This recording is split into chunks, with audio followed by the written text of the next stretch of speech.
Here's Johnny. You're gonna need a bigger boat. So simple. I am Iron Man. This is a tasty burger. Welcome to the In Session Film Podcast. Hello and welcome to Chasing the Gold. Today is December 29th. It's the last episode of 2025, so we have a bit of a hybrid episode. We Critics' Choice Awards are next Sunday, January 4th, so we're gonna run through winner predictions, and then we put together a little bit of a favorites list. I don't know if people know this, Erica, but you and I have like a problem area in our friendship, which is that I love to make lists and you don't. It's so hard for me. I just for some reason, a list feels so definitive, and I actually I was making a top 10 list, and then I just had to, because I just saw Marty Supreme, which you just saw too, and I had to bump. I was like, oh, now Marty Supreme's going here, and now I gotta bump some stuff. So it just feels like, I don't know, lists stress me out. Not, when I say list stress me out, I mean rankings. I am a list girly in my life. I love to make a to-do list, here's the things I'm gonna accomplish list, a grocery list, a Target list. I'm making all the lists in my real life. Rankings is what stresses me out, because it feels so definitive. It feels like I can't change my mind later or something, which I can, but it feels like I can't. And I can, because this is your show, so you can do whatever you want. It's true. And here's the other thing is, in my life, so many times people would be like, when they hear I'm a film person, they're like, what's your favorite movie? And that is such a wide answer, right? So I finally came up with this is my favorite, these are my top 5 favorites, right, of all time, and it really, in no particular order, but really, A League of Their Own is my all-time favorite movie, ever. But I just, made this, top 5 list, and I'm like, okay, here's my list. When people ask me that question, this is my answer, So, yeah, rankings are hard for me. I struggle. Yeah. As a compromise, we're going to not rank our lists, but just tell you guys some of our favorite movies, books, TV, podcast, things that we've been engaged with this year, things that have kept us going. But Erica, there's a huge difference between best and favorite. How do you feel about that when you're thinking about that's kind of such a good I totally agree with you. Similar to you, a lot of people in my life know that I love this kind of stuff, so they're always asking me, and I want to say my favorites, but then I feel like I'm supposed to give them a cinephile or a bookworm answer. Right. Yes, absolutely. Yeah, no, totally. And that too, where I'm are you asking me, Erica, who's obsessed with Hocus Pocus and is convinced that's a masterpiece, or do you want to know actually what I think about Citizen Kane? Those are two very different answers and two very different things. And even people will say oh, well, what's your favorite, talking about favorite movies, and it's well, I have my whole here's all my favorite Hitchcock, right, because he's my favorite director, and then here's my favorite Fincher, and here's my favorite Scorsese, so it's it's hard. And I agree with you, best versus favorite, those are two very, very, very different things. That I also feel is you have to be one of those kind of people to be able to separate it all too, if that makes sense. Can I tell you a quick little anecdote? So obviously I'm obsessed with Christmas. I celebrate Christmas every year, but in Persian culture, the winter solstice is also a really big deal. So every year we have a winter solstice party. So I went to this party and I hadn't seen, whatever, a lot of my aunts and uncles. And so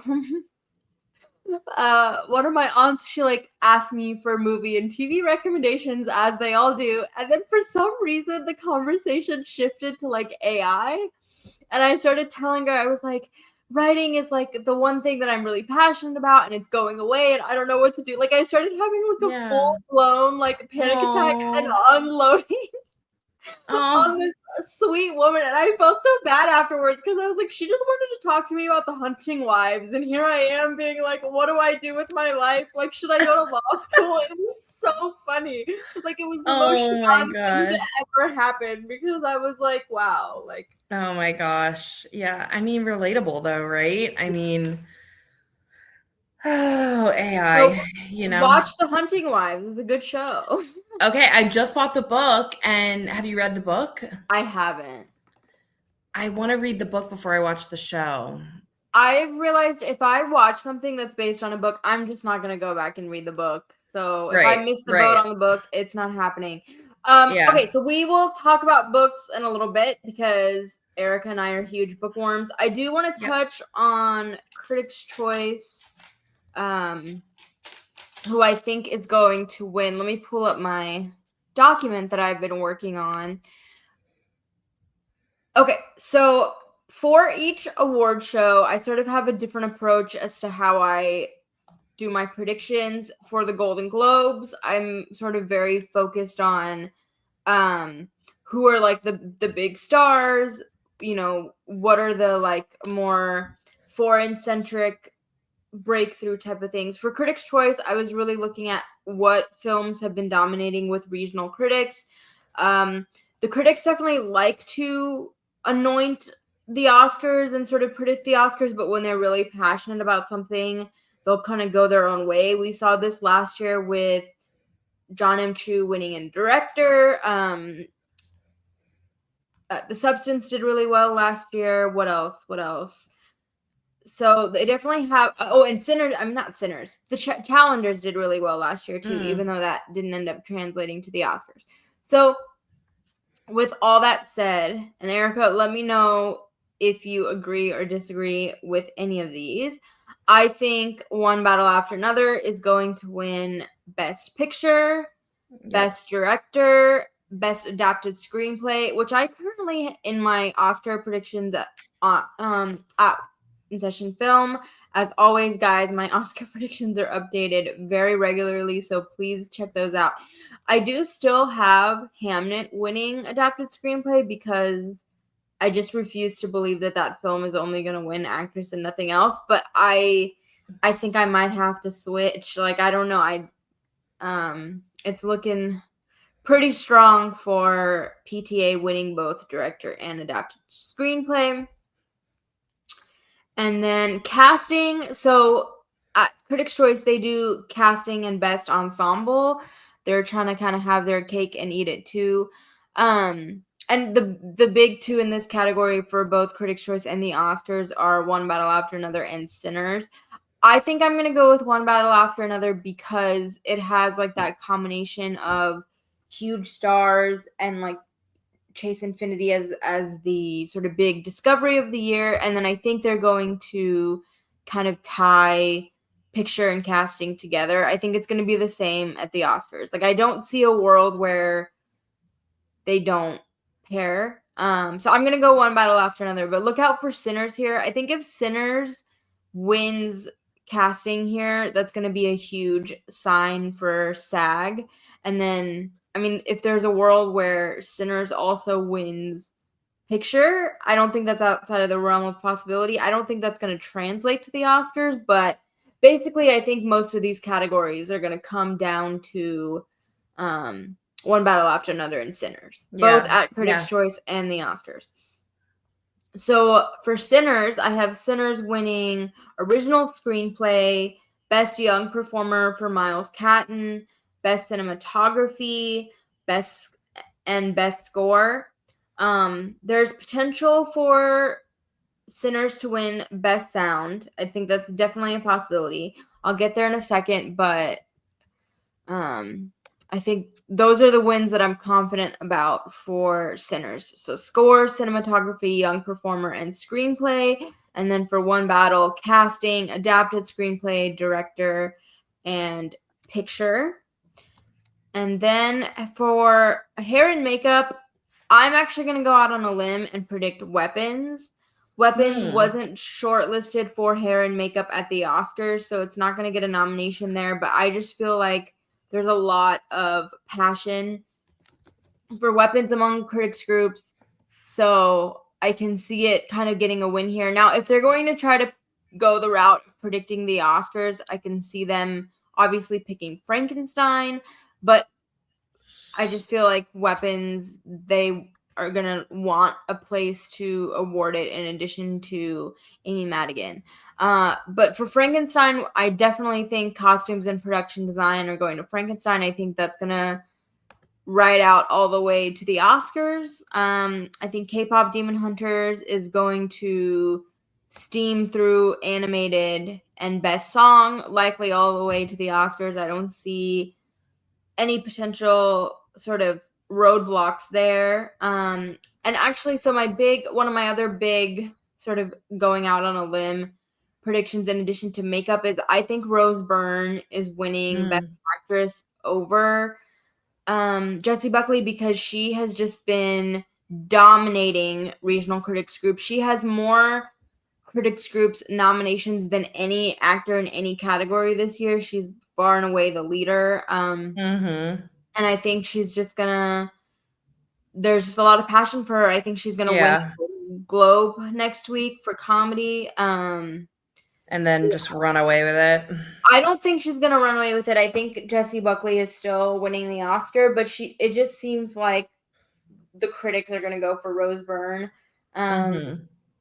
Just I feel like her performance is sort of the performance that critics groups have been championing the most, her and Amy Madigan. So I could be wrong. They could just be rubber stamping the Oscars, but I think they're going to go for a more inspired choice and go with Rose Byrne. For actor, I'm going to go Timothée Chalamet. We'll talk about Marty Supreme in a second, but critics have really been behind this performance. He's been, this is like the best reviews of his career, and I just feel like I don't think he's gonna win the Oscar. We can discuss in a second. I'm still sort of questioning that, but I think Critics' Choice is gonna go for him, and it'll be interesting to see if he wins a Critics' Choice, if that is gonna kind of begin a path for him or not. I mean, Demi Moore, like I said, she won at Critics' Choice last year, and everyone thought that was it, and she ended up losing to the actress that was in the Best Picture winner. So, that could be happening with Timmy and Leonardo DiCaprio, but I do think he's going to win at Critics' Choice. For supporting actor, I'm going with Benicio del Toro. Stellan Skarsgård could pop up here, but Benicio del Toro has really been everyone's loving him. And yeah. And it went from that's such a good performance. Wouldn't it be great if he got nominated in addition to Sean Penn to he could very well win the whole category. So I think he has a lot of potential to sort of begin his awards run and have it go all the way. And then in supporting actress, I think Amy Madigan, she's been the critics' darling from the very moment that film came out. And I think, if nothing else, she's definitely going to win in supporting actress. For foreign language, I'm going with It Was Just an Accident.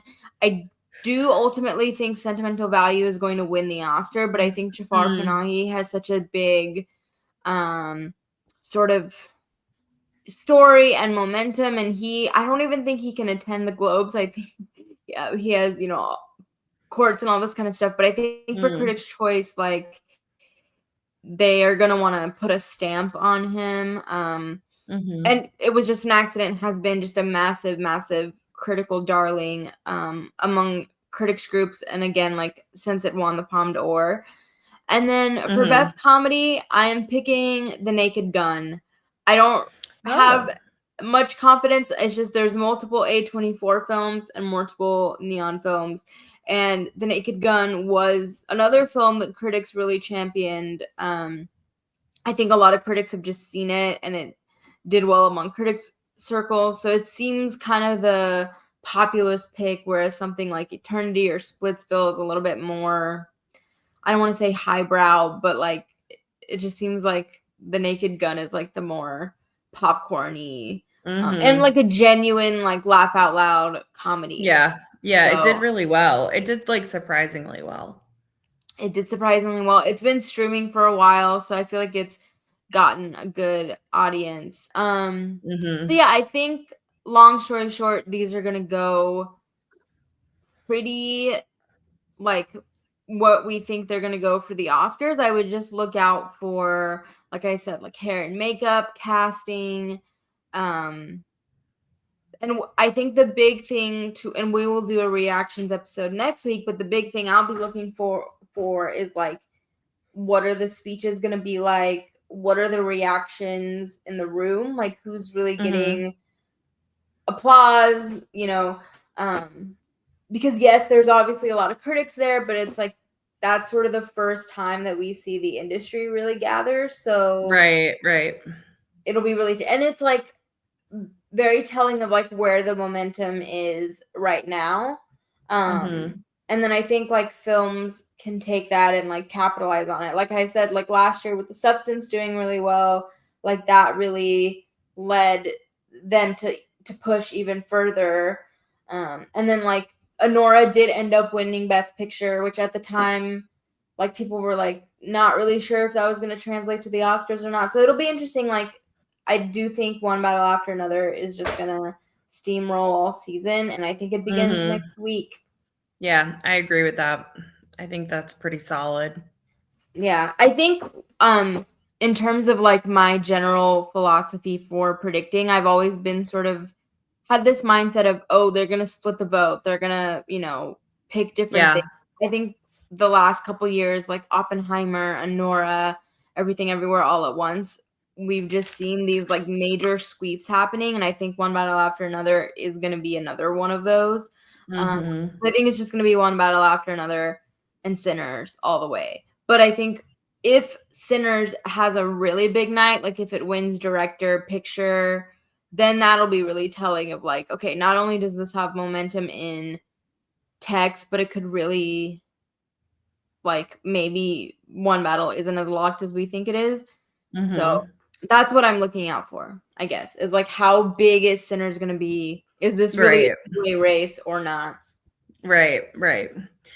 I'm proud of Sinners. Sinners has hung on for a long time. It really has. That does not feel like this year when I went to see that in the theater, but what is time feels like anymore? another lifetime ago. Yeah, for real. Yeah. One of the best theatrical experiences I've had this year, though. And just in it was terms great. of like having fun. And the re-release that they did around Halloween did exceptionally well. Like, people just love Sinners. Yeah, it's a great, I feel like it's what we've all been craving. Something different, and new and fresh and all the things. I will have a full list of my predictions on the In Session Film website. And then obviously when winners come out, we'll have a winners list posted. But like I said, I do have my Oscar predictions updated pretty regularly. No major changes. I think I mentioned already, I've given up on Amanda Seyfried. I've moved her to number 6. But post shortlists coming out, that was sort of my last revamp. So check there.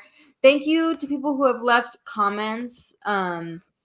I read them all. I respond to all of them. So let us know what you think of our predictions. Who are you predicting at Critics' Choice? Do you think Benicio? Do you think, Weapons is going to win hair and makeup? Like, what about sound? I think sound is a really interesting one. I'm predicting F1. A lot of people are predicting Sinners. Cinematography, I'm predicting Sinners, but that I'm still kind of not sure that that's going to go all the way. And then you have some categories that I think are just locked, like director or whatever else. And then Best Actress, like how, the Rose Byrne of it all. I think she's a much stronger contender than anyone originally anticipated.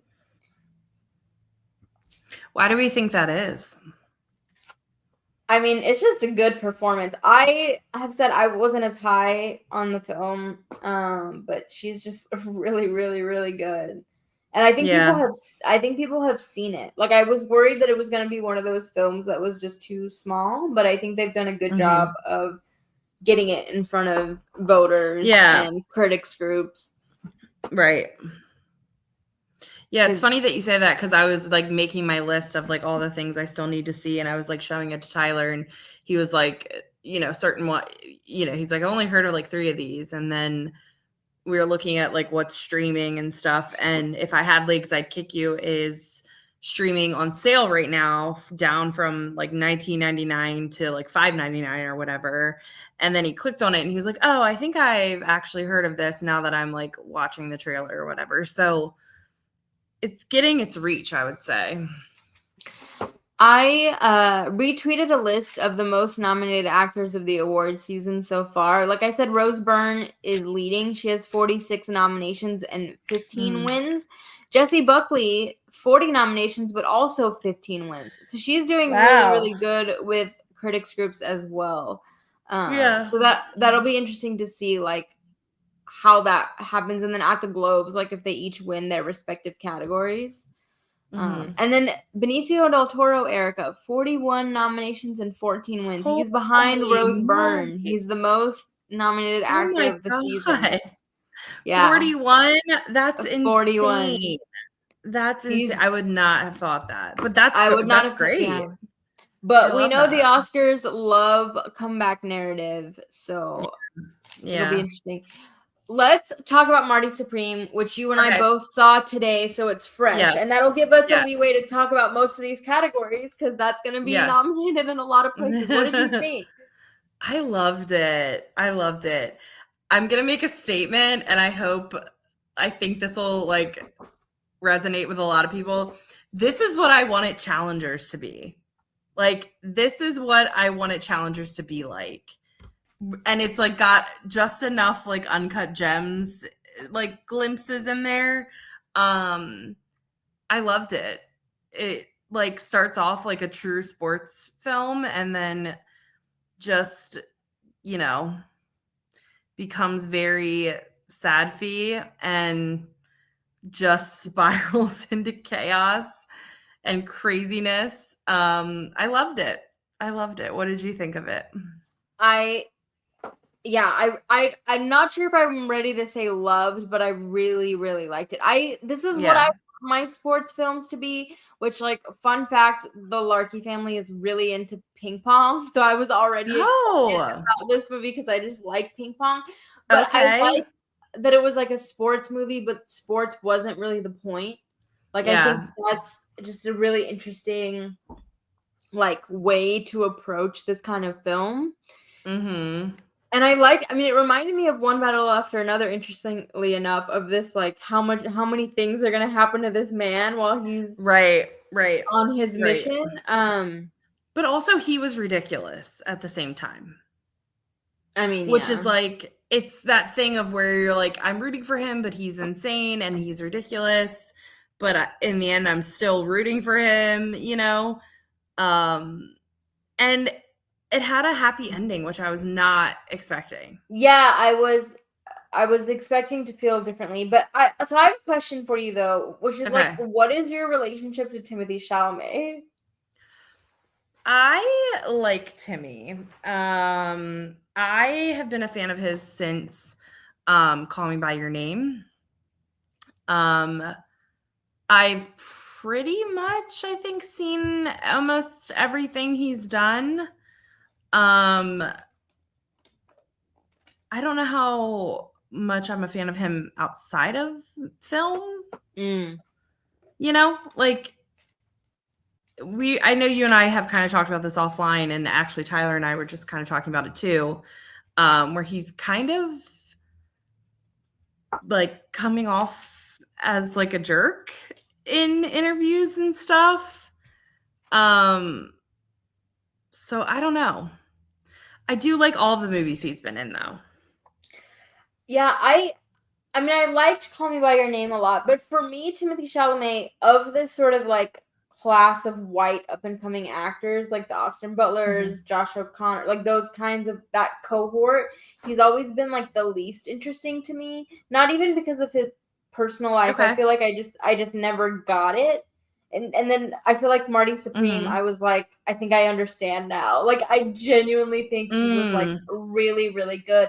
And I think what it Yeah. is like I forgot that I was watching Timothée Chalamet, which like with A Complete Unknown last year, that was my big complaint about that film. I was like, I'm watching Timothée Chalamet play Bob Dylan. Yeah. Whereas like I think I bought into this character that he was playing. Like it just I don't know. I agree. Yeah. I didn't love A Complete Unknown, but I'm also like not a huge Bob Dylan fan. I kind of felt like it was fine for me. I felt like there was better performances in that film than him. And yeah, I think if we're comparing A Complete Unknown and Marty Supreme, I would put Marty Supreme way above A Complete Unknown for me personally. Oh, I think this is by far, in my opinion, the best performance of his career. And there's been a lot of hype around Marty Supreme for a very long time. And similar to One Battle After Another, I was like, it's not going to be as good as they're saying it is. So the fact that I liked it as much as I did is truly shocking to me. Because it really does live up to the praise. I think Josh Safdie, like his direction is really, really good. Listen, no offense to Sinners, I love that score, but like I don't know if I need Ludwig Göransson to win a third one when this score is just so good. So good. Oh my god. I love the cinematography. I don't know if, speaking of like ranking, I don't know where I would rank it just in terms of like my favorite films of the year. I know it's up there. I really, really liked it. I'm very much looking forward to watching it again very soon. This is also one for me. The reason why I am putting it so high too is this is one that I will recommend to a lot of people. Like I will recommend Marty Supreme to a lot of people that I wouldn't necessarily recommend other movies to. Yeah, again, similar to One Battle After Another, I think it has that like it's like intelligent and not like a dad movie, but like just made for adults and like anyone is gonna find something to like about it. Which you don't really know where it's going. The dialogue, like the acting. I mean, it's really good. It's a really, really solid film. Let's talk about what did you think of the supporting actresses? Because we have two supporting actress contenders, both of whom are phenomenal. Yes.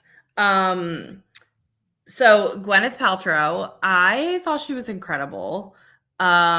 She is like totally believable as this character. I thought she was really good. And then the other actress who have you watched I Love LA on HBO Max? I have not seen it yet, but I love Rachel Sennett, so I'll be watching it very soon. Yeah. I love her too, and I just binged the whole thing the other day. Well, I binged most of it, and then I had to wait like for the last episode to come out. But this actress is in that, and I loved her in this. And then I found out she was in Marty Supreme, and I was like so excited to see her. Her name is Odessa. Yeah, Odessa Zion. Yeah, she's great. She's Pamela Adlon's daughter. Who? Pamela Adlon from like Better Things. She's like a comedian. Okay. She's great. Yeah. But here's my question though. Do you think either one of them is getting nominated? My like initial reaction is no, but then again, I feel like this film is so strong. They could. Because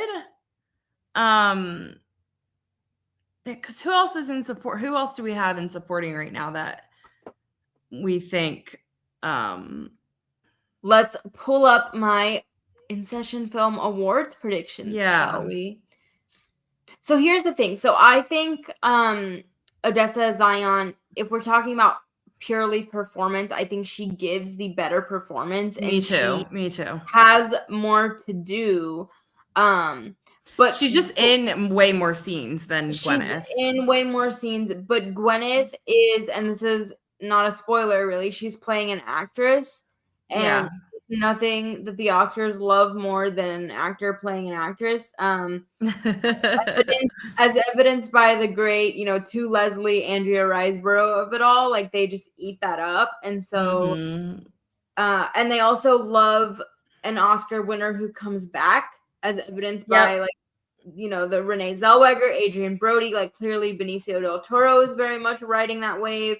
So I feel like she's more Oscar friendly. I currently have her in 6th, behind Amy Madigan. And as you know, I've been hesitant about the Amy Madigan of it all along. So I can easily see Gwyneth Paltrow kind of leapfrogging her if Marty is as strong as anticipated.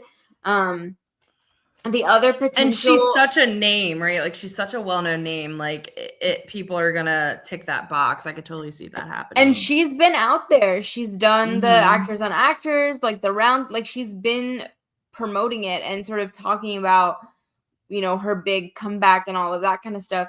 The other actress that I think is like very much in the hunt is Wumi Musaku from Sinners. She got in at Critics' Choice.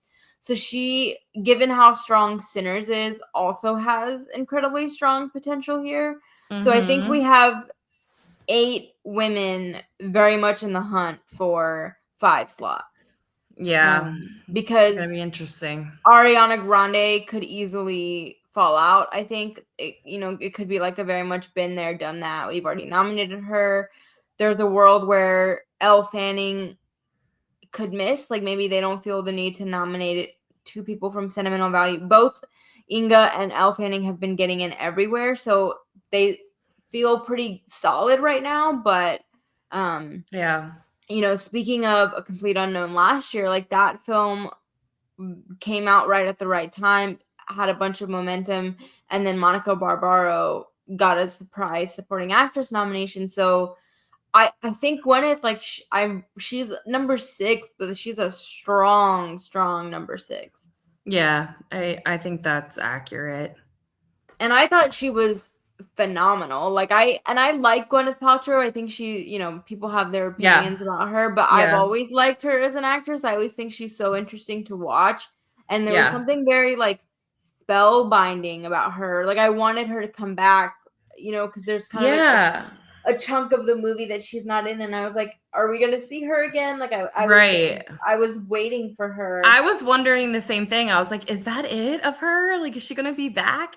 She also just looks incredible. Like she and I don't know, it was just like truly she was that character. You know what I mean?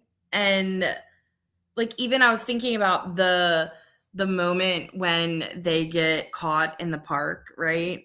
And she's trying to get out of them, like being arrested. And she's like, no, like her urgency wasn't fake. It felt so genuine. It felt like, but at the same time, I didn't feel like I was watching Gwyneth Paltrow get caught, but it felt like, oh my God, I believe this woman. She's super famous. She's getting caught. This is going to ruin her. Like, you know what I mean? And maybe that was a little bit of Gwyneth Paltrow influence in that moment. But again, I felt like she was totally believable. Yeah, there's something very like meta about the film. These sort of scenes where she's acting. I thought that was such a fascinating like ripple to the film, and like I feel like a lesser screenplay or lesser film wouldn't have gone into all of that. But like her character actually felt very much fleshed out to me. And even Odessa Zion's character. Yeah, where there could have been a script where that wasn't the case. I totally agree with you. Where it was not developed as it was, and I think that would have been a totally different film. Yeah, and even Odessa Zion's character, like I feel like I completely understood her motivations, and I really liked where her character goes and the choices that she makes. I was just completely on board with this film, and also Kevin O'Leary, who plays Gwyneth's husband in the film.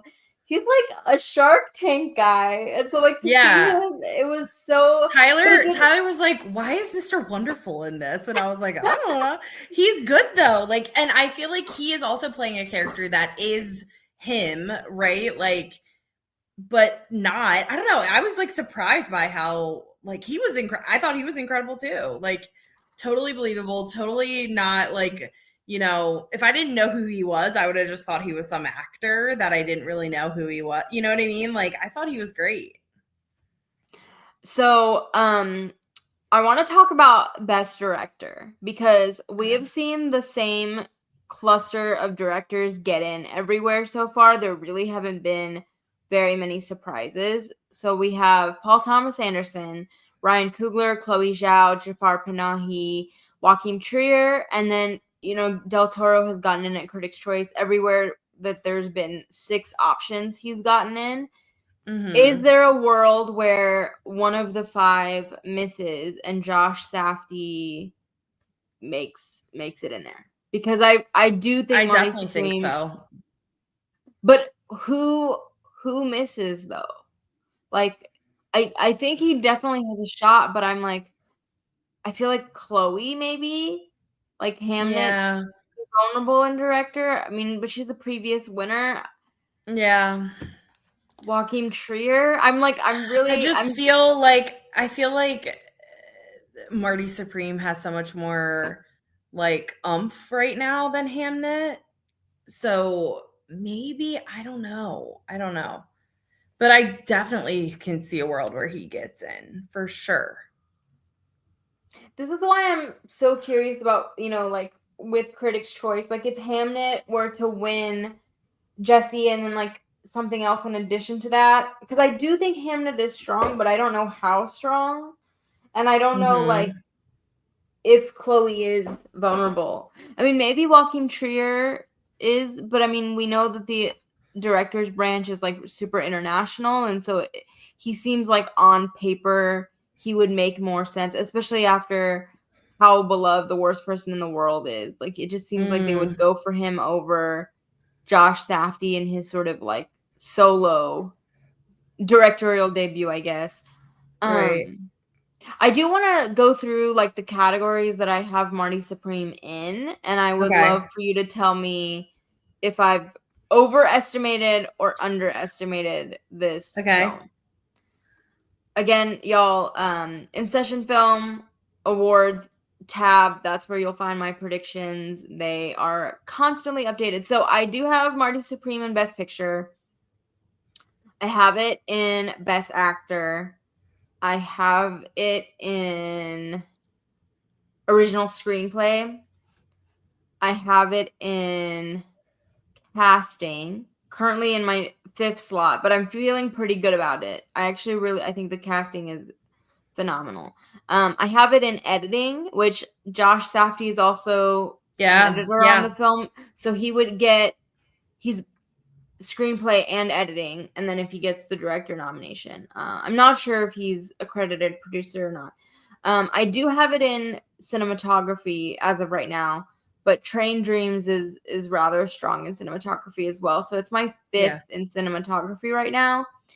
And then I think that's everywhere. Oh, I also have it That's in 7. score.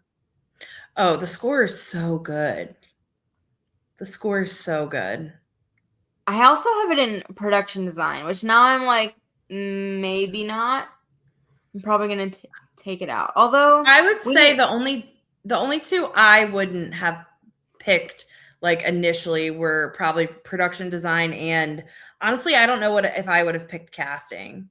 But now that you say it, I'm like, oh yeah, it was really well cast. We were just talking no, about how great all the actors I were. think the casting is so good because you also have Yeah. those smaller roles. You have like the guy looking for his dog, and like Oh even my God, yeah. the like woman at the end, like Fran Drescher plays his Oh mom. my God, I love her. I Yeah, love her. so I think the cast is really Yeah, you're incredible. right. And then who's the other person? Like I guess it was his aunt, Fran. I guess I'm assuming it's Fran's sister. That was someone famous too. Who was that? Um, but then also like even like the guy who was playing his friend helping him make the orange ping pong balls, like Yes, he was yes, so good. And like yes. the guy who like owned the shoe store who's like his uncle was so good. Like yes, now that you say it, I'm like, duh, casting, right? But I don't think I initially like knee-jerk reaction would have been like, oh yeah, they should get a casting nomination, but totally agree. Well, let's talk about to go back to Timmy. Do you think he's gonna win? Like, okay, he's getting nominated. I'm not questioning that, but Yeah. like against Leo, do you think he has a strong enough case to win? It's funny how all of this is, right? Like we all wanted Leo to win for so long, and then he finally wins, and it's like, oh, this probably isn't the one he really should have won for. And now here we are again, where it's like, he's already won. Should he win again? Even though this is probably the one he really should have won for, you know? And like, I don't know, like Timmy's good, but is he good enough to beat Leo no, I think Leo is so good in one battle after another. I think I would want Leo to win. But what I think's going to happen, oh gosh, I don't know. I mean, there really is like an argument to be made for Timmy winning Critics' Choice on Sunday and then he just runs away with it. But like part of me is like, I do think that this sort of these interviews and, you know, some are saying like, oh, he's putting on a character, like whatever you want to call it. I do think that kind of rubs people the wrong way. So if he gets up there and gives a speech that's like a little bit, you know, arrogant or whatever you want to call it, like that's going to be interesting to see if that sort of stops him in his tracks. And then again, like it really does kind of remind me of like a Demi Moore, Mikey Madison thing, because it's like we all thought Demi, like she had won all season and then she ends up losing to the person who's like in the Best Picture winner. Yeah. And I saw this tweet or something that was saying every year for the last 7 or 8 years, a lead performance from the Best Picture winner has won. So I just think, I feel like that if one battle after another like really is as strong as we think it is, then Leo that just makes sense. Yeah. And then it's like, think about the likability. I mean, like everyone loves Leo. Like he's just charismatic, and he's like, you know, even his like actors on actors with Jennifer Lawrence, where he was sort of like holding back, and she was kind of poking him a little bit, like was so charming and like So I just feel like I think that's a great point too. Like you're talking, though, I think we need to see what happens with these other awards races, right? Like with what's going to happen and then kind of assess from there. But at the same time, we all thought Demi was, you know, going to win because she had won so many of the other awards, and you really don't know. But I think one battle after another is stronger than Marty Supreme, and I think that is what has it going for Leo, you know. But I should mention, like, Marty Supreme has done really, really well at the box office, which is really, again, box office isn't everything, but it shows that people are liking the movie and like going to see it, and so that helps it a lot. Versus like the other Safdie brother movie, The Smashing Machine, nobody showed up, so it kind of stopped that film in its tracks. But then you haven't seen that either. Yeah. But then you have, like I mentioned, like in cinematography, of Train Dreams coming on really strong. So like that could be a category where Marty Supreme could miss. So yeah, now that I've seen Marty Supreme and I've seen everything and the puzzle pieces are like finally in place, it's like, I feel like my brain is fully locked in now and activated. Yeah. But, you know, I think if Timothée Chalamet were to win for Marty Supreme, it would be like a very deserved win. It wouldn't be like a Leo, and he's, you know, it's a really good performance. I just yes. He's 30 years old. He's been nominated for like everything he's ever done, right? Like pretty much. Well, I mean, not everything, but pretty much. a lot of the things. Erica, oh my gosh. I'm double checking. I know, has he been nominated twice or 3 times? No, are yelling so Call Me by Your Name, he was nominated, right? Yeah, he's 2 nominations. So Call Me by Your Name and A Complete Unknown. Okay, that's it.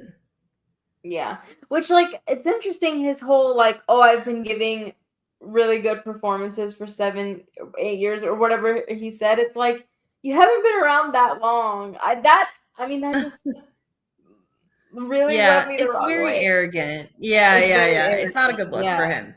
Has Which, he been like, hanging out with Kardashians for too long? I think so.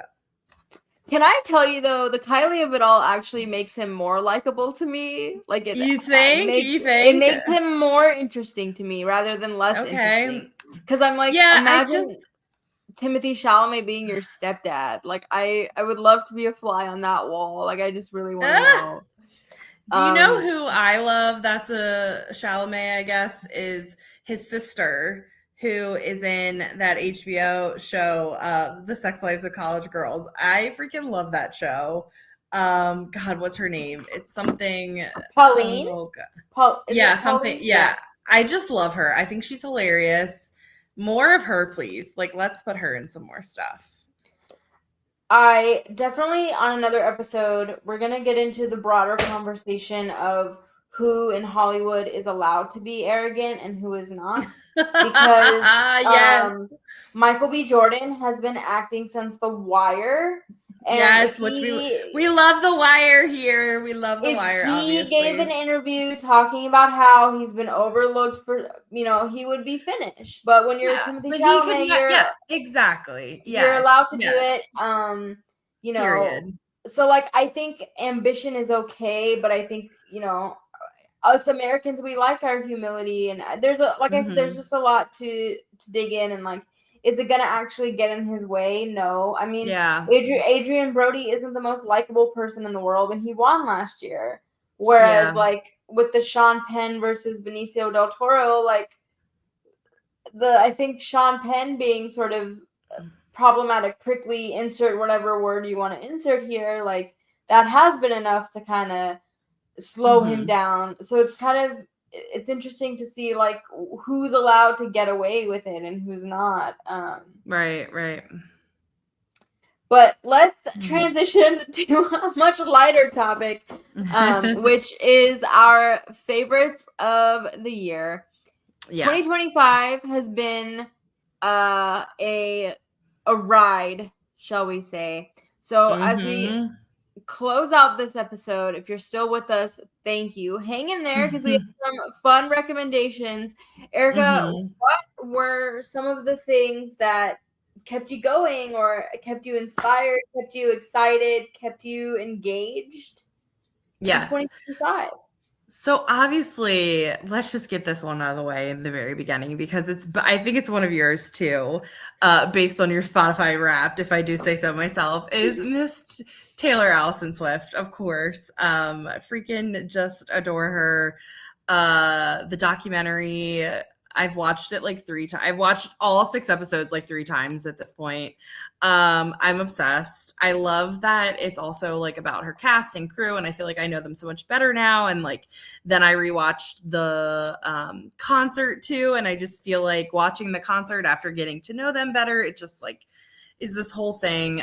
So obviously, Life of a Showgirl, all of those things, just the documentary, just all of it. I just obsessed. So glad that those things exist and I'll be able to rewatch them forever. And yeah, I just love her and adore her. Music wise, so I'll give you another music thing. Obviously Wicked, but I'll talk about that in like the movie section, but the music from Wicked too. But I discovered a new band, like, I guess 2 years ago at this music festival in Ocean City, Maryland called Ocean's Calling. And I found this band called The Beaches, and it's an all-women band. They're from Canada, and I just love them, and I love their music. And, Tyler makes fun of me all the time because all I listen to is Taylor. And Harry Styles, and like that's pretty much it. So he was like proud of me that I found something else that wasn't Taylor Swift, and I really do love their music, and highly recommend. Just love a girl band moment too. And we saw them live this year at the 930 Club, which is like a very famous concert venue in DC, and they were just so great and it was so fun. And I can't wait to see them live again. So that is my like music favorite things this year. What about you for music? I guess do you want to do like kind of like little categories? Well, okay, so I have not seen the docuseries yet because I'm waiting for a friend. We're Shadan. gonna binge watch them together. So I would Oh love to my do God. like a Taylor Swift episode with you because I have a Yes, lot of yes, thoughts on yes. Taylor Swift. Shadan, I cried literally every single episode. Okay, we have oh my God, I've let's talk watched about it when you watch it. So I watched like 10 minutes of one of the episodes because I was at my friend's house and I cried. So Oh my I God. think I'm I gonna can't cry. believe you haven't seen any of it yet. Oh my God. Yeah, I Okay, know. yeah, we're gonna But talk about it's it. interesting. We'll talk about it. I have a very interesting relationship with like Taylor Swift, the music, versus Taylor, the person. So I'm interested to see if that'll change after I've seen but like nobody can accuse me of being a Taylor Swift hater because I have the Spotify minutes to prove it. Like Oh my God, yeah, you're not a hater at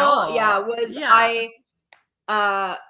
Reputation was actually my most listened to album of the year, but well, because we could listen to it again finally. I wasn't listening to it for so long, and I freaking love Reputation. Anyways, okay, and like the first 4 tracks of Life of a Showgirl, like that's like on repeat. Other than Taylor, I tell people this all the time, and I get made fun of, but like I feel like in terms of my engagement with popular culture, music is sort of not the one that I just don't have enough time. Like I feel like my listening time goes to like audiobooks or podcasts or movies. Yeah. So with music, I'm either listening to like I'm very nostalgia heavy. So I listen to a lot of like 2000 stuff, 90s stuff, like Mariah Carey all day, every day. I want to listen to things that I can like sing the like that's what my argument is. Like I don't want to find new music. I want to be able to like scream the music that I know. Like I want to sing.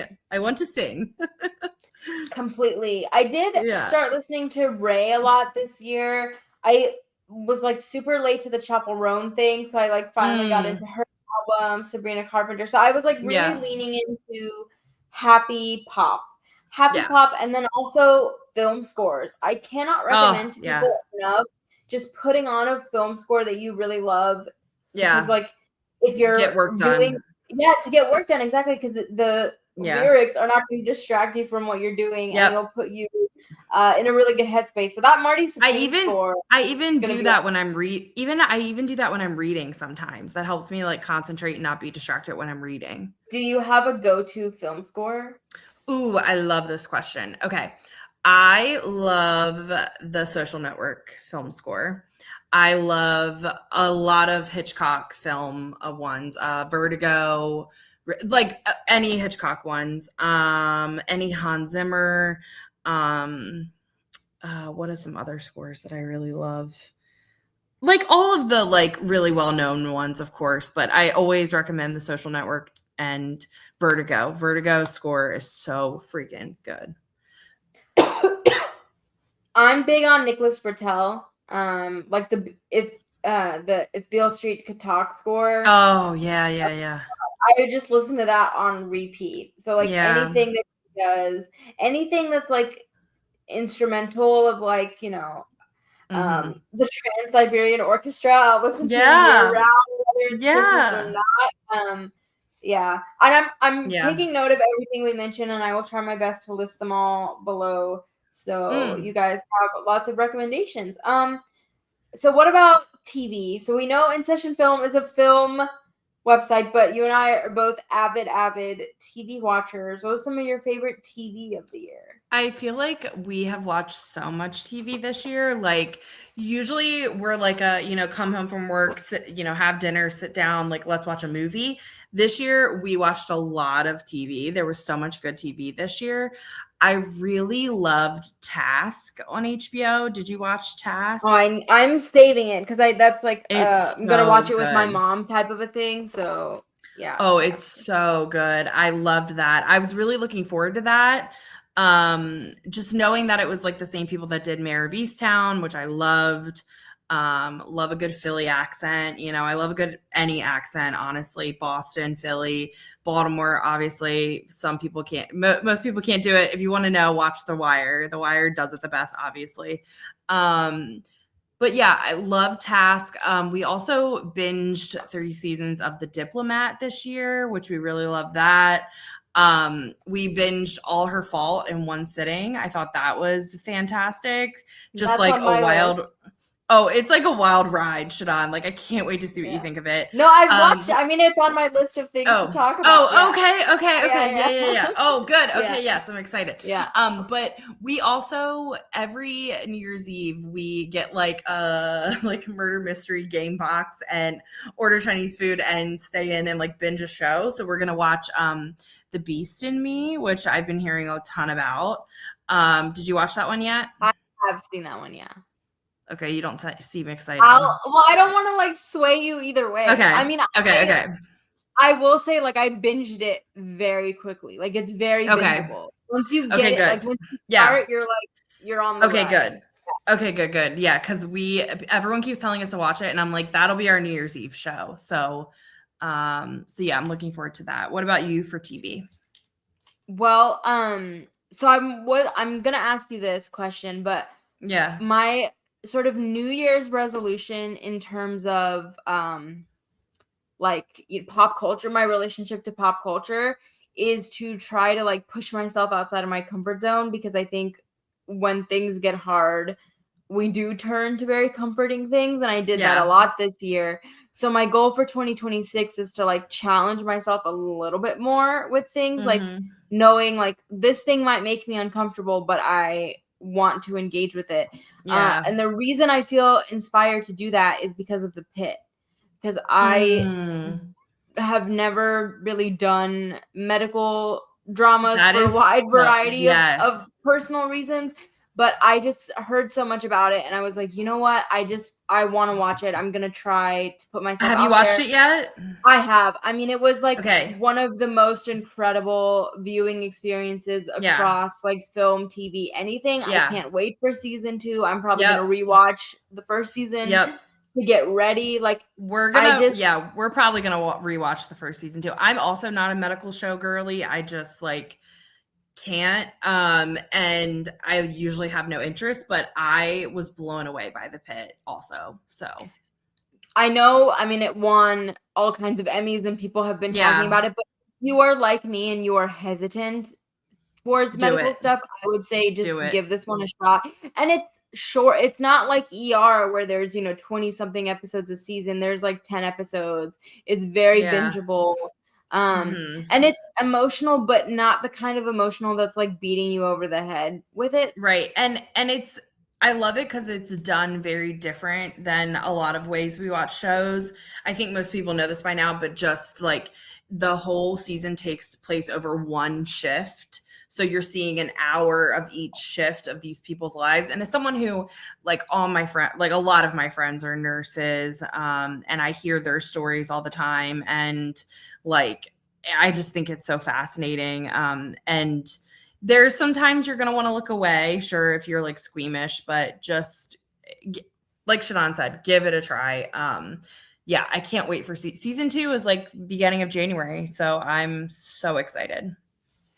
The other show that I want to mention, or I should say Julian Fellows in general, I do a yearly Downton Abbey rewatch, and I rewatched all of The Gilded Age. And so I watched season 3, and then I literally just played the show from the beginning. And it's just so fun. But there's like so many rich characters and storylines, and there's like history, and it inspired me to read all these books about Gilded Age New York and get really into like Art Deco, and I just love that world, and I had so much fun, and it was such a like nice escape, and it felt like a warm cup of tea.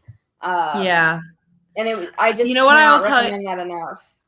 Yeah, I should give it a try because I've never watched it, but my warm cup of tea show this year was the Great British Baking Show. It was just such a good season. Do you watch it? I haven't watched I think I'm missing 2 seasons because I used to watch it with my mom and now I moved, so I like don't want to watch it without her. And also that show makes me want to eat like so I feel like I can't watch it because it makes me, but I mean the Great British Baking Show, like so good. This season is so good. Yeah. Okay, I'm gonna watch it. Sorry, Mom. I'm just gonna watch it. Yeah, I'll wait for her for Task, but I draw the line at the Great Yeah. British Baking Show. And then the last show that I wanted to mention is All Her Fault. I loved it. I've It was said so good, many yeah. times that I'm obsessed with Succession, so I've kept a close eye on every cast member, and I will watch anything that they're in. And Sarah Snook, she can do anything, and I was like, I haven't binged a show this quickly in a very long time. I was so invested. I loved all of we talked about this with Jay in the last episode. I'm very interested in depictions of motherhood. Highly recommend that episode if you haven't listened. Our last episode, Chasing the Gold. But I loved the parental roles and all the twists and turns that happened. There was so much. Oh my God, didn't so see coming at all. Yes. It was. I agree with you. So bingeable because when we sat down to watch it and start it, it was like, okay, we've been recommended this show, right? We're gonna sit down and start it, and then it was like before we knew it, it was like, oh my God, it's like we gotta go to bed, and then it was like, okay, just one more episode, just one more. Like we could not stop. And yeah, I think a lot of culture is binge culture now, but I would this one, it was just like, I don't know what I would have done if I had to wait for episodes to come out. Like I know. Chaos. But I also it's my favorite thing of I genuinely don't know what I would do if I was those characters. I kept being like, oh well, yeah, it's like that moral dilemma, and I think a lot of shows try to do it, but I don't know. I think this one just did a really, really good job. I loved All Her Fault. Highly recommend. Yeah. It's based off a book too. I don't know if you knew that. Oh, is it? Have you read the book? Yeah, I haven't, but I'm also do I want to go back and read? Do I want to read the book? I don't know. But I will say, I'm someone who I love to sit back and be along for the ride for something. Tyler loves to try to figure it out before he tries to figure it out. And this one I feel is impossible to figure out when it gets down to it until you know all the things. So obviously we don't want to get into spoilers, but did Tyler figure it out? No.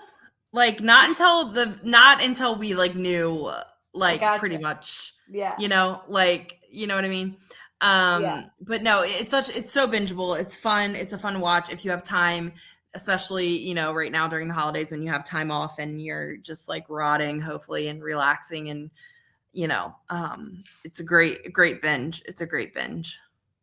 So speaking of books, if you've been listening to or watching Chasing the Gold for any amount of time, you know that Erica and I are giant bookworms. I always say that I love film and television, but books are the true great love of my life.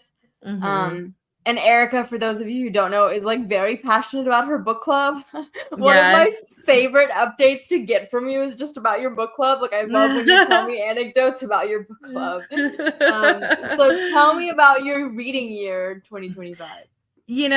I read a lot of, I loved a lot of the things I read this year. I always say I have two hobbies. One is reading, one is buying books. So I bought a lot of books this year. And I think my 2026 goal is to really buckle down and try to read books that have been sitting on my shelf for a long time, or books that I have bought recently that, it's just I have a book buying problem, truly.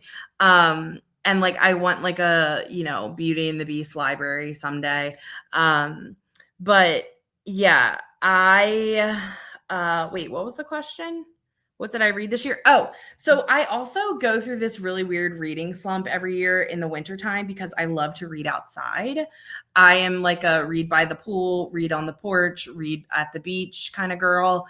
And so I feel once the weather gets cold, I really do my reading just goes down, and then I get sad that I'm not reading, that I'm not interested in reading, but I'm just a read outside girl. So I've been trying to also get myself out of just the winter reading slump that I'm always in, but it's so hard it's hard for me to read inside. That's just not my vibe. But I will say there's two books I wanted to mention that I really loved this year. One was Broken Country. Did you read that one? I have seen it on every list. Like I'm It's gonna so get to it. good. Yeah. It was a Reese Witherspoon, Reese book club book. It's so good. I think I read it in like two sittings, maybe. That was one that I did read when I was on a beach vacation, and I just blew through it. It was so good. Yeah, and then the other book was actually the book that I picked for my book club this year, called All the Colors of the Dark. Did you read that one? Also on my list. Okay. Yeah, both very good. Highly recommend both. Both kind of like thriller mystery type of vibes, but not like the typical thriller mystery that you would think of if I said thriller mystery. Definitely like suspenseful, but in not like a typical thrillery way, if that makes sense. But both phenomenal. Like highly, highly, highly recommend. Read them as soon as you can so we can talk about them.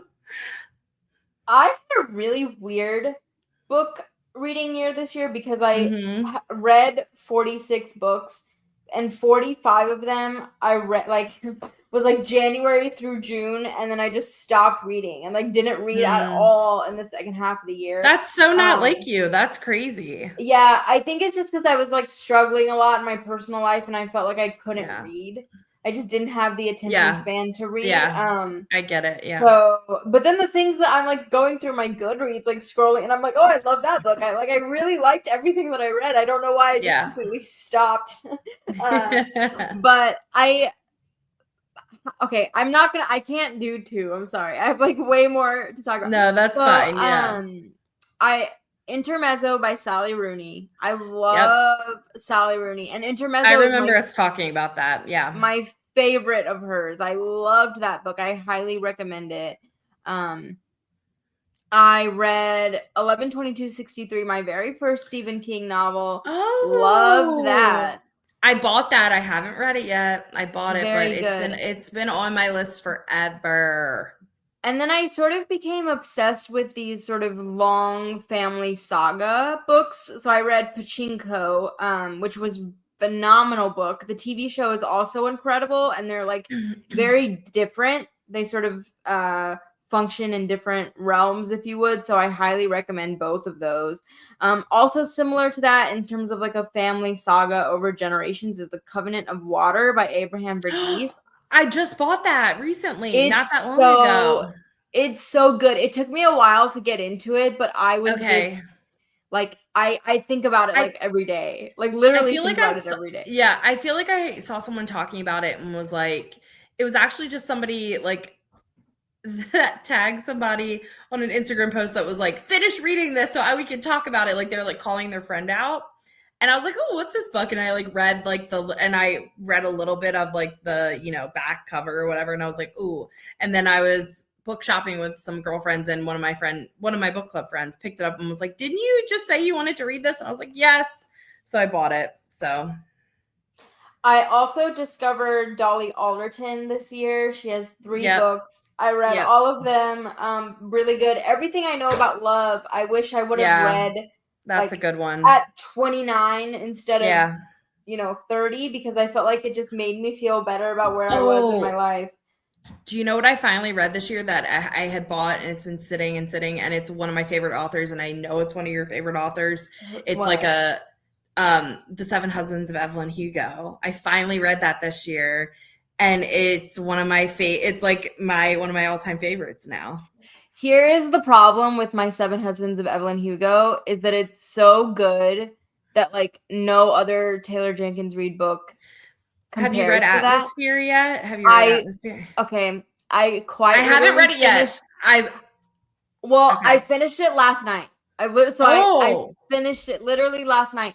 And I liked it. Well, you do know it's about NASA. That's not a spoiler, right? Yes. I mean, it's called Atmosphere. Yes. Yeah. So it's like set in my hometown. Yes.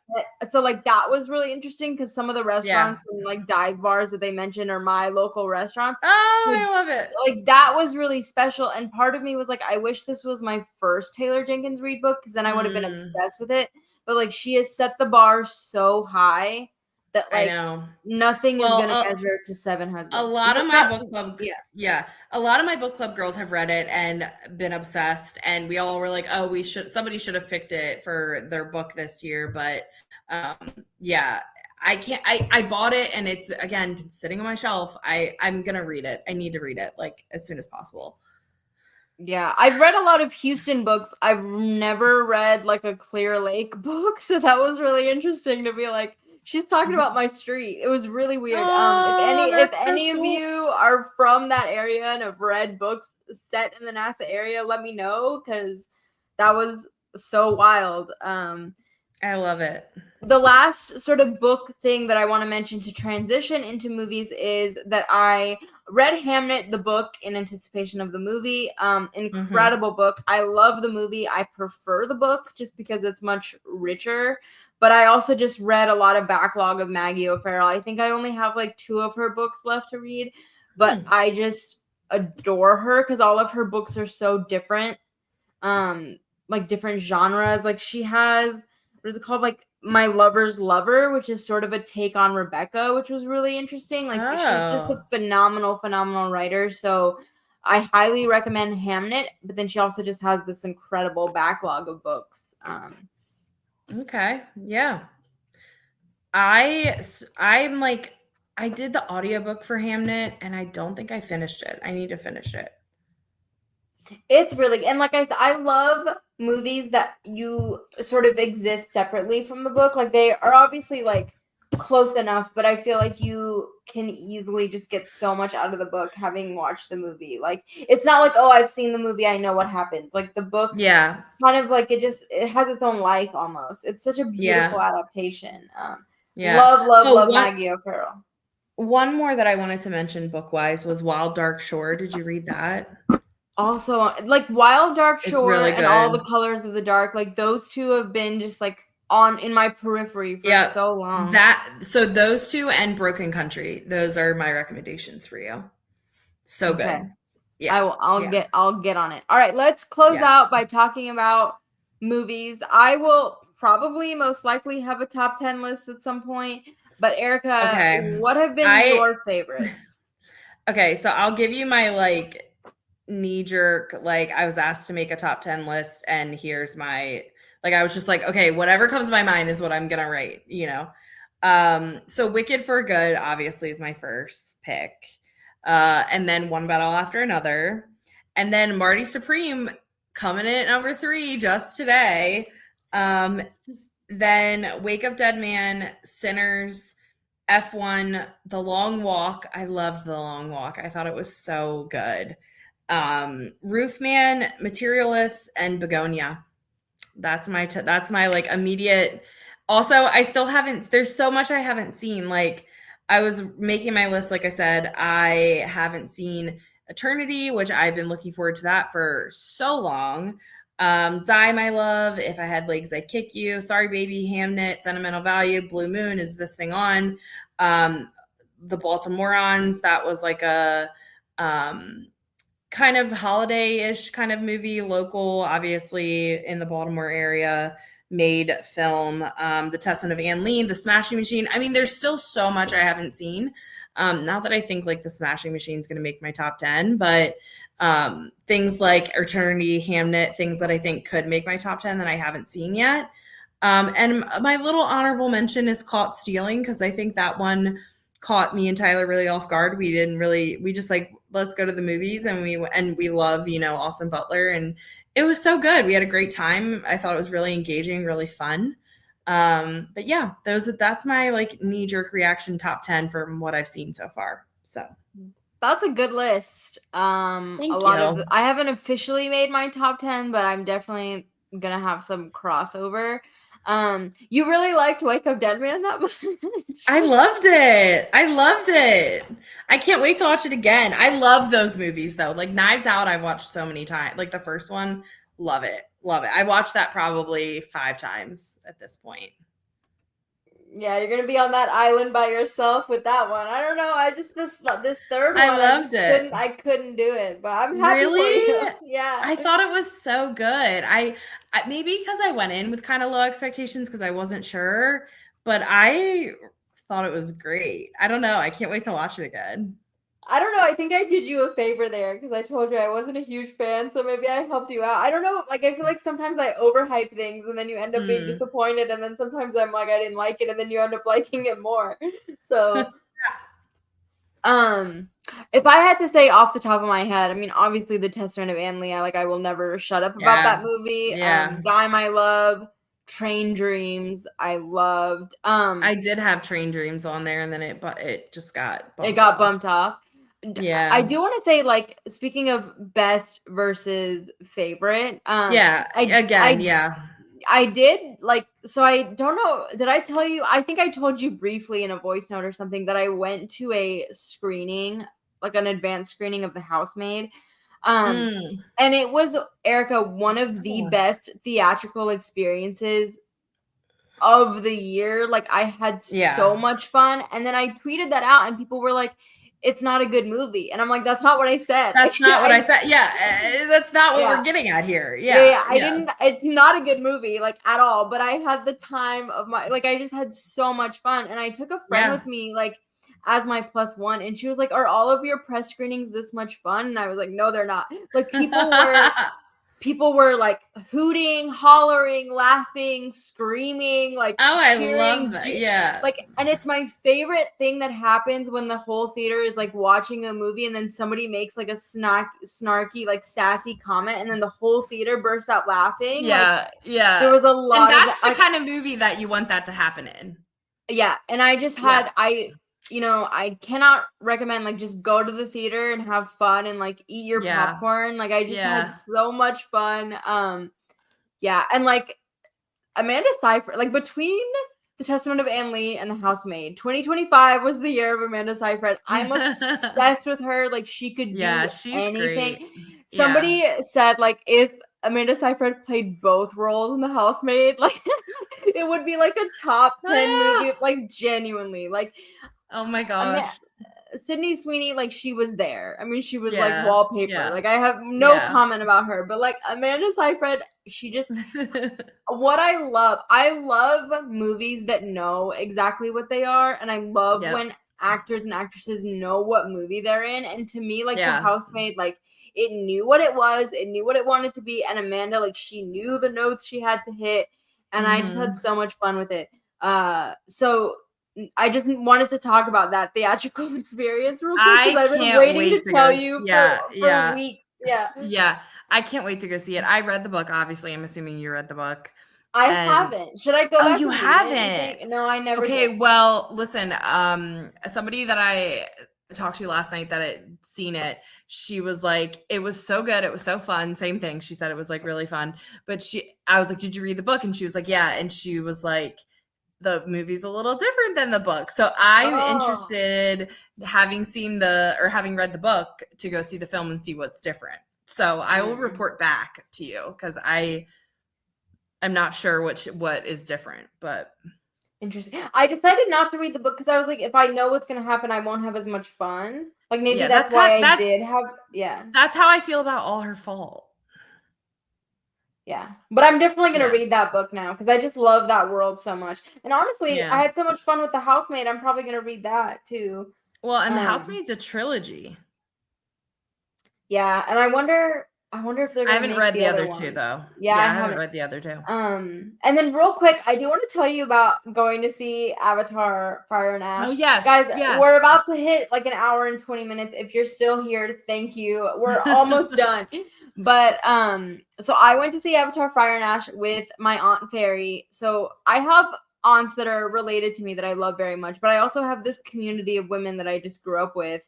That were a huge part of my life. So my Aunt Fairy, I love her, and she, like, loves movies. That's, like, her favorite thing. So she's always like, I love going to movies with you. And she was looking for something that I hadn't seen, and the only thing that I hadn't seen was Avatar. So we go, okay. First of all, I did not realize that my sweet aunt had not seen any of the Avatar movies.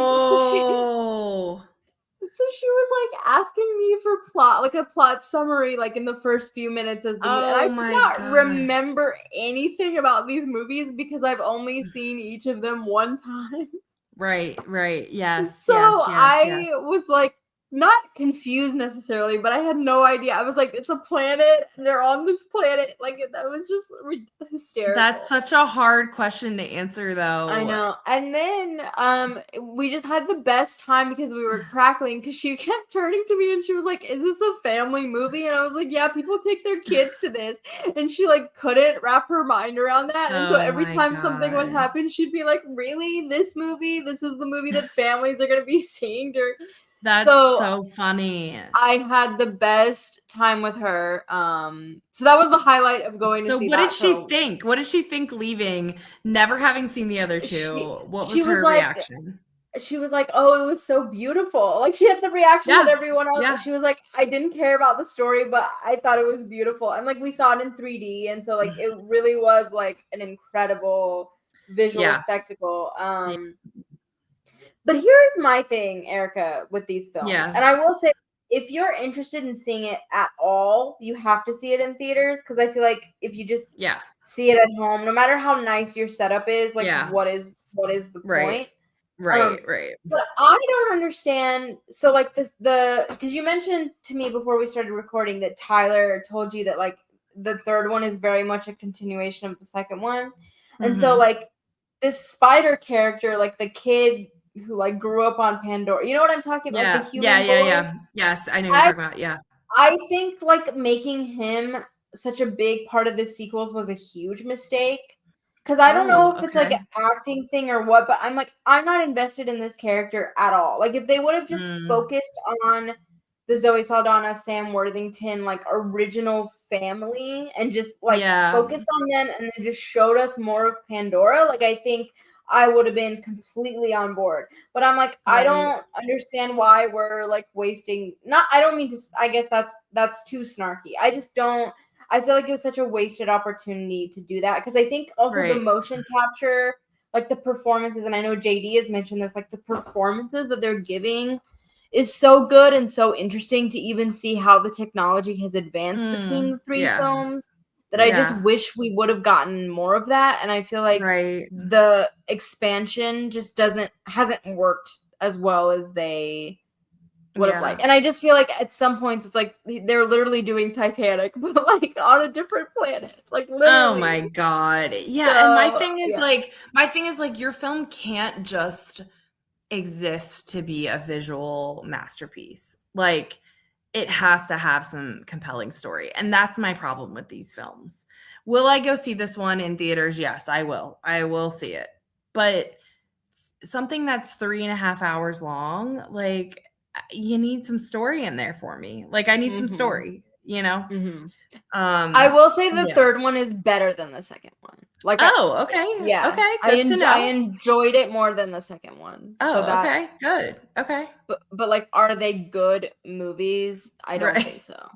And best versus favorite conversation again. Yeah. Well, I wouldn't even say it was a favorite. No, I would say, like, but like it's but it's visually stunning and we can't take that away from it. But at the same time, like, you know, does it measure up to a film that has a really great story? No, it doesn't. No. And as of right now, I'm not predicting it for anything other than visual effects, which I think it will win, but I think the nomination total is going to be, because the second one got 4 nominations, and I think this one's going to get even less than that.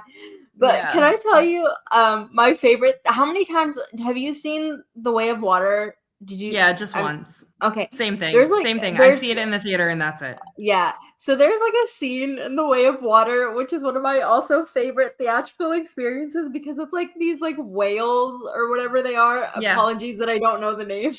Yeah. They're whales. They start communicating with each other and then the film has subtitles. Do you remember this at all? Yes. Okay, so I went to see the second one with my friend Lauren, and like when this happened, we were like on the floor laughing. Like, I just find that hysterically funny that they decided to put the subtitles when they're like communicating with each other. So then this happens also in the third one. There's like whale subtitles, and again, I was just like hysterically laughing. I love that. Like, I love that. I just could not stop laughing. And the theater we went to was like a dine-in theater. So the woman, like, she comes up to me, and I thought she was coming up to me to tell me to shut up because I was laughing so hard. But she like came up to give me my bill or whatever. But it was just Yeah. I just could not. Like the whale subtitles to me is like I wish again, they like, could subtitle whales in real life. I would love to see I that. know. I would love a nature documentary that would be like a subtitles of the Can whales. they subtitle Blackfish for me? Because, you know, that's my favorite documentary, and I would love to know what those whales have to say. Yeah. Well, next time I was gonna say we should go to SeaWorld, but we shouldn't go to SeaWorld. No. But No. yeah. No. Well, okay, so I did say my sort of pop culture New Year's resolution. Do you have one, Erica? Like something that you want to Like try I said, to do, something you want to really, watch? I really want to read my books. Like I also get like that book guilt thing where it's like I see the books just sitting there and I'm feeling guilty that I'm not reading them. So I want to not feel guilty for not reading my books that I'm buying. So I want to like I have such a long TBR list and I want to knock some of that out this year. That's like a big goal of mine. Like my physical stack, like I need to read a lot of them. And I can, like a lot of them are not like, yes, I have some thick books, but like a lot of them are like, you know, classic 350 page ish, you know, like I can get through them. And I love to read. So I need to just buckle down and do it. Well, I have a TBR that's over 100 books long, so I'm right there with you. I have been making progress, but I'm right there with you. If you want to buddy read a book, I would love to do that. If you guys listening would like to buddy read a book with us, if you think it would be fun for us, we were going to do this last year and we didn't, but if there's a book that you think would be fun for us to read and talk about on the show, especially post Oscars, we would love to do that. Maybe we could do I would love that. some book adaptation episodes. But thank you. I think this is one of our longest Chasing the Gold episodes. Thank you for sticking with us. There was just so much that we wanted to talk about and we were excited about. Thank you for the support that you've shown us in 2025. Like I said, for the likes, the shares, the comments. I do engage with them all. So as long as you keep them kind, I will happily respond to any thoughts and comments that y'all have. Thank you. Please support the show. We have a Patreon, lots of extra YouTube content coming. So if you're a podcast listener, also subscribe to our YouTube channel, which is the In Session Film YouTube channel. Rate, review, follow us on social media. I'm at Shadan Larkey. Erica is at eRock Reviews. Erica, is there anything that you would like to say to close out the year? Just Happy New Year. I'm excited for 2026. I can't believe we're approaching 2026. What is time anymore? I hope everyone's getting some time to like relax and recharge and spend time with family and friends. And yeah, just Happy New Year. Happy New Year, everybody. And we will see you in 2026. And again, we just appreciate the support so much. So we will see y'all next year. Bye.